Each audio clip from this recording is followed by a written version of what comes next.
When I put out my review of the ASICS MEGABLAST, you all said in the comments the same thing. Yeah, that's great, FORDY, they sound awesome, but what are they going to be like after 100 miles? And to be honest with you, I get why you asked that question, because the Superblast 2 was built like a tank. I know people who've got like 500 miles out of their Superblast, so it's actually a really good question that you all asked. So in this video, we're going to answer what the MEGABLAST is like after 100 miles. Okay team, so here is the MEGABLAST. Hopefully you actually got a pair. I'd be interested to know, let me know in the comments how you found the shoe, and actually whether you've done over 100 miles. Be super interested to know your thoughts on this. But yes, anyway, this is the MEGABLAST. This is the new sort of super trainer from the guys from ASICS. We've got the new Flight Foam Turbo Squared in here, which is the aliphatic TPU material. It's different to what we've got on the Superblast, but yes, this is your super trainer. It hasn't got a plate or anything like that in it, but it is a massive stack, really super foam in here, and it feels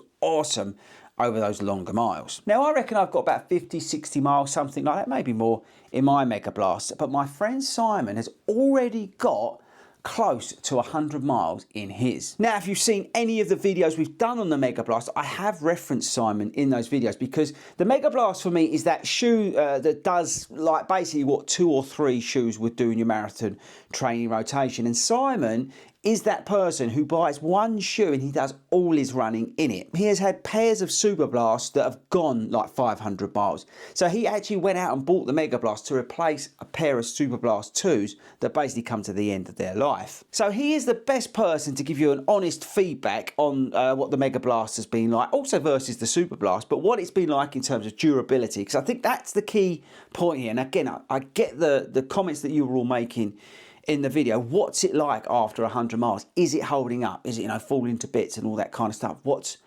the foam like? So let's jump over to a video I recorded with him. As I said, he's about, I think he said he's about 90 to 100 miles in the shoe. So it's a good point to catch up with him and the shoe as well. But as also a massive Superblast user, he's also the perfect person to give a sort of alternative view on the MEGABLAST.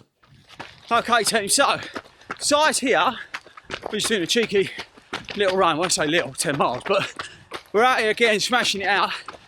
But I wanted, like I said a minute ago, get his feedback as Mr. High Mileage on one pair of shoes. One shoe only. One shoe to rule all the shoes. So firstly, right, put the camera there. Yeah. I think the most of the comments, right, on the first couple of videos were like, yeah, that's great, sound awesome, but what's the wear and tear like? And say, you've done what, how many miles? 95, 105, somewhere around there. So around 100 mark, yeah? Yeah. And honestly, go over to Strava, check it out. We're not bullshitting here. So go and check him out. And the reason I said I wanted him on, because I know he's crushing miles in these shoes as he trains the New York City Marathon. So in terms of the wear and tear, yeah, let's address that.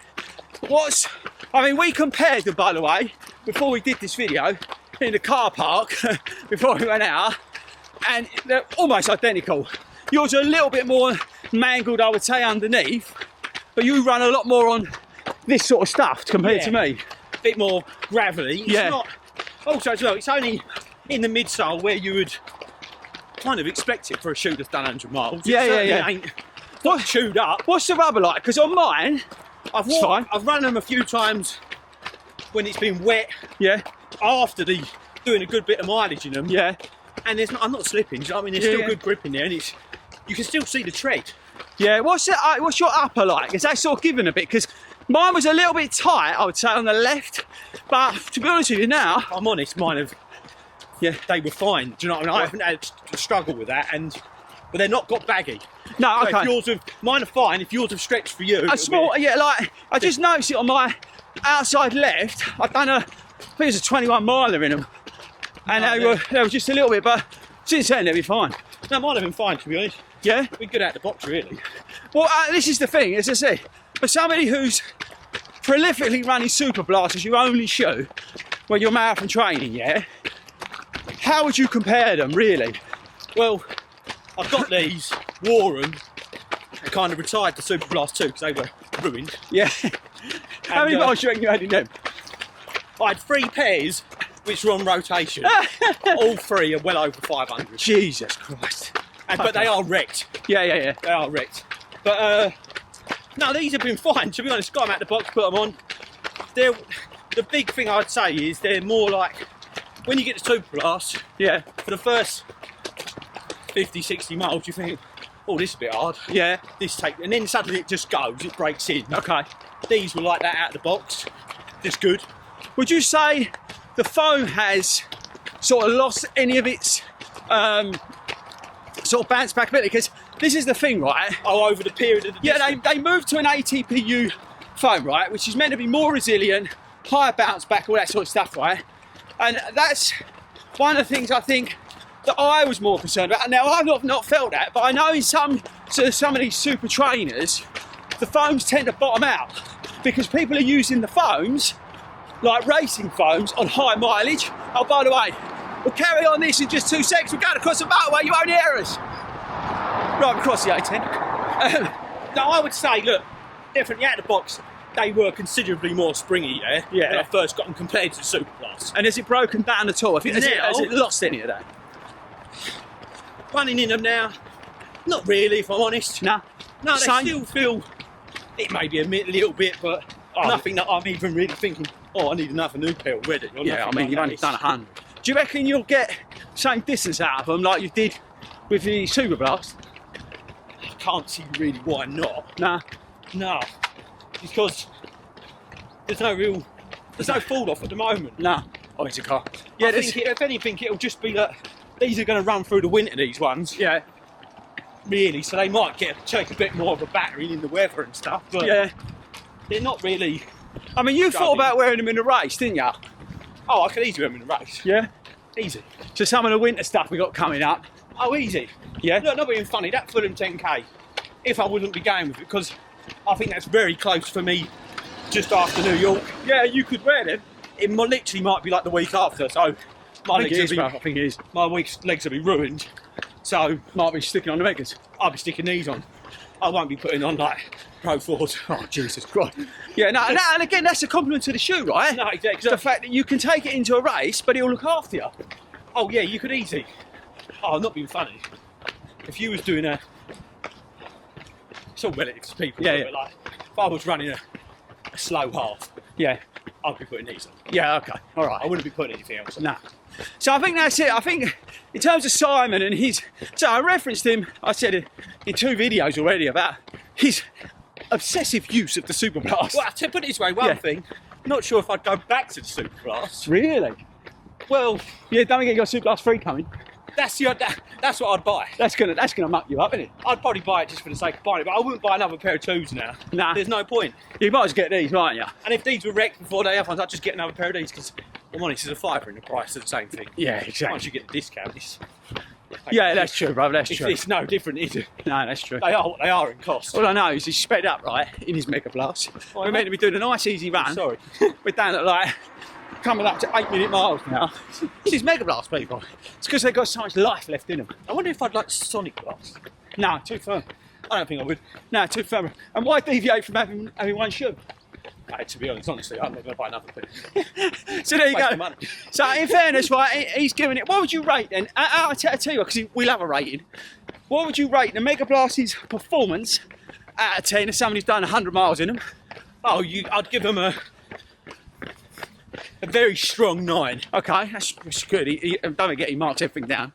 And then what would you give the wear and tear? Because again, that's what people want to know, really.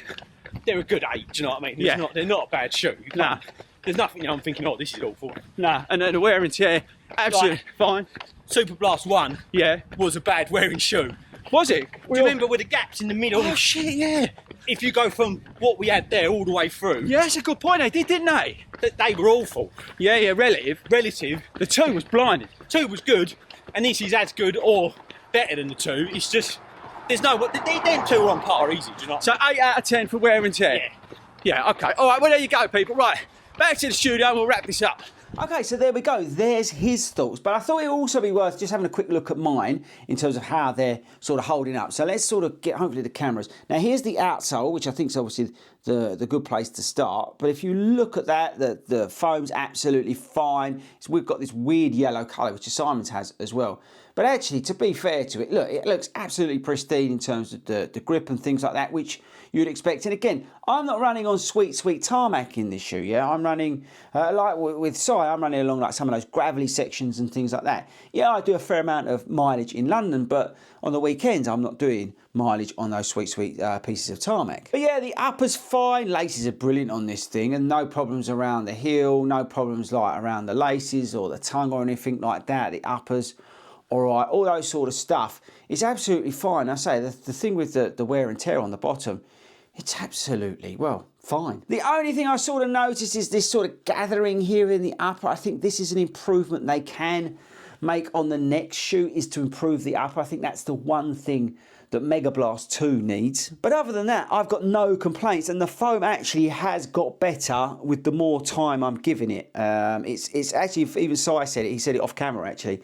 Actually, did he? I can't remember what he said. But basically, the foam has been getting better the more I've run it. It was nice straight out of the box, but it just seems to improve, much like the Superblast does as well. This foam seems to be getting better with time. So there we go, guys. I think it's pretty unanimous at the moment. The shoe's holding up well. We'll come back. We'll get Simon back again if you want to. Let me know in the comments.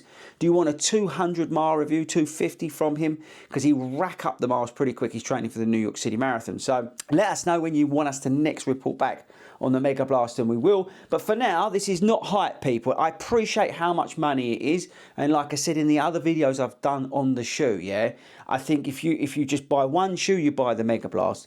It's that good. It can do all the sort of other things, all the things that a shoe rotation can do for you. Now, I do appreciate the comments about the Evo SL. You know, it's £130. You can do loads and loads in that. I get all that sort of thing. But for me, the Megablast just sits up there as that shoe. For somebody who does marathon training, it can take those longer miles. It can take those like 21-mile long runs where I'm putting in goal pace and that sort of stuff. It can handle all of that. And that's the important thing with this shoe. So there we go, boys and girls. Again, super interested in your feedback on the Megablast. Let me know what you think about it, and I'll dive in there once this video drops. If you're free on a Monday at 8 o'clock, don't forget to join me on the live stream at 8 o'clock. If you want 15% off your running shoes, head over to fordyruns.com and join as an affiliated club member. That costs about 20-something pounds. For example, Simon got his Megablast for about 170 something because he used his affiliated code at sportshoes.com. So again, that's well worth doing. You can save yourself some money on your running shoes. Don't forget to subscribe, and I'll catch you all later.